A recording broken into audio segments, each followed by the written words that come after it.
제412회 임시회를 끝으로 원래 의사일정이 모두 마무리됐습니다. 이번 임시회에서는 흔히 말하는 추경심사가 진행됐습니다.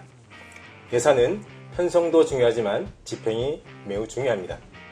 계획한 대로 집행이 제대로 됐는지, 도민의 혈세가 허투루 쓰이진 않았는지 최종 점검하는 자리가 정리추경심사입니다. 오늘 이슈 인터뷰에서는 매년 관행처럼 되풀이되고 있는 명시 2월, 불이용 문제에 대해서 따끔한 질책을 건넨 박호영 의원님 모시고 예산에 대해서 자세히 얘기를 나눠보도록 하겠습니다. 안녕하십니까? 예, 안녕하십니까? 예, 늦었지만 지선 의원이 되신 거 축하드립니다. 예, 감사합니다. 12대위에 출범한 지도 벌써 6개월 좀 됐는데요. 6개월 동안 지낸 소감, 그리고 남은 3년 6개월 어떻게 하실지 각오 좀 간단하게 좀 해주시죠. 예, 저희 도민 여러분 안녕하십니까? 일도이동 지역구의 박호영 의원입니다. 사실은 일도이동이 통합이 되면서 굉장히 어려운 상황이 많이 있고 한데요. 직접 현장에서 뛰면서 보고 듣고 느끼는 사항들을 정책을 반영하려고 노력하고 있는 중에 있고요. 봉사 정치를 실현하려고 지금 노력하고 있는 중입니다. 예. 네, 그래요. 이제 3년 6개월 예. 힘차게 달려야 될 텐데 예. 바로 본론으로 좀 들어가도록 하겠습니다. 의원님께서는 12대의회 전반기 농수경제위원회 좀 활동하고 계신데요. 이번 추경심사 과정에서 위원회 소관, 해양수산국의 명시월 문제를 좀 강도 높게 좀 지적을 했습니다. 주로 어떤 상황이길래 그런 지적을 하셨는지요? 예, 우리 상임위에서는 164건 중에 1200 정도가 이제 이월이 되는 상황인데요. 수산국에는 44건 중에 676억이 명시이월이 되고 있는 상황이라서 굉장히 좀 문제점이 많다 그런 걸 지적했고요. 특히 우리 수산국에는 2019년도에 17건에 214억 원이었는데 그에 배에 3년이 지났는데 배에 명시월 돼가지고 이게 굉장히 심각한 문제라고 지금 지적을 했던 내용들이고 합니다. 그래요. 일단 어쨌든 그러면 예산 집행률 면에서 보면 한 50% 정도는 이게 처리가 안 된 거로 보이는데 사실상 이거 어떻게 해석을 해야 되는 겁니까? 11월 말 기준 우리 해양수산국의 총예산 현액이 2,118억에서 지출된 금액이 1,086억인데요. 집행률이 48.7%죠. 매우 저조하고요.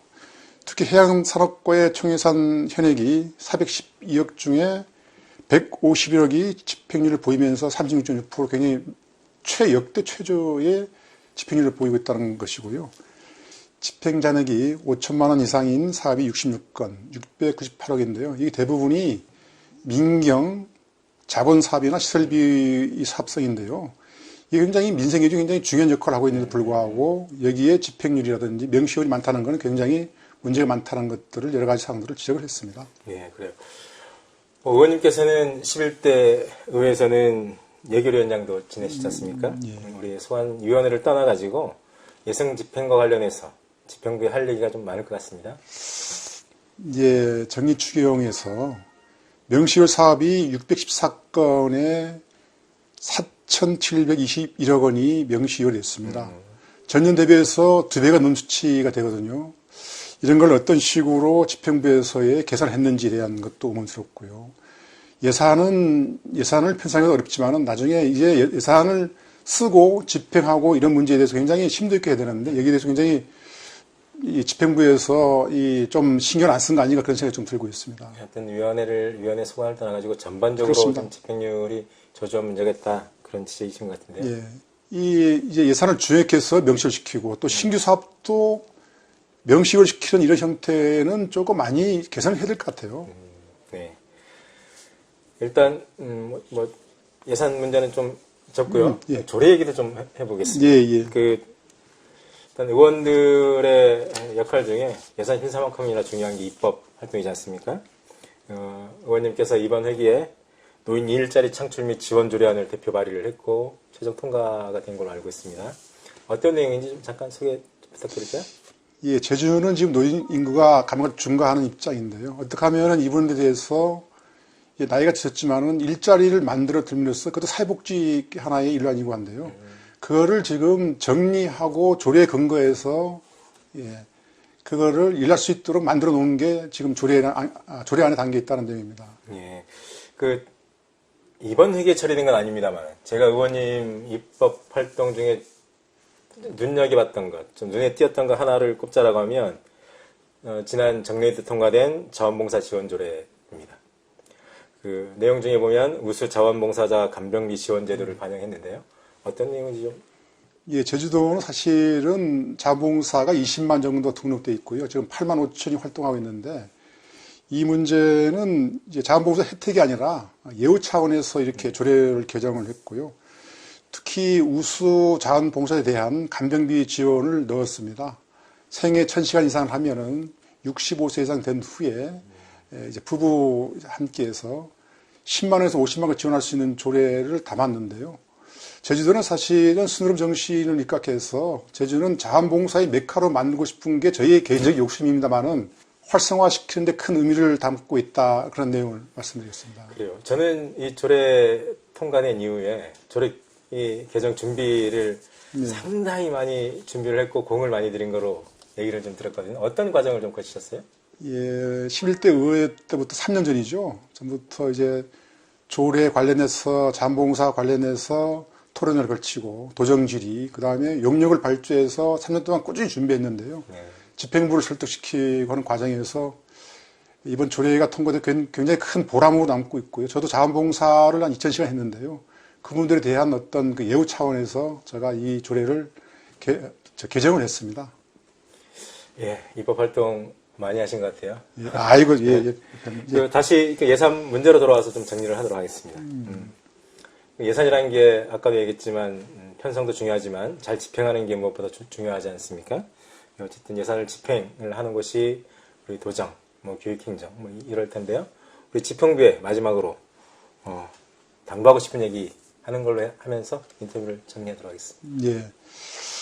네, 2023년도 예산이 확정이 되었습니다.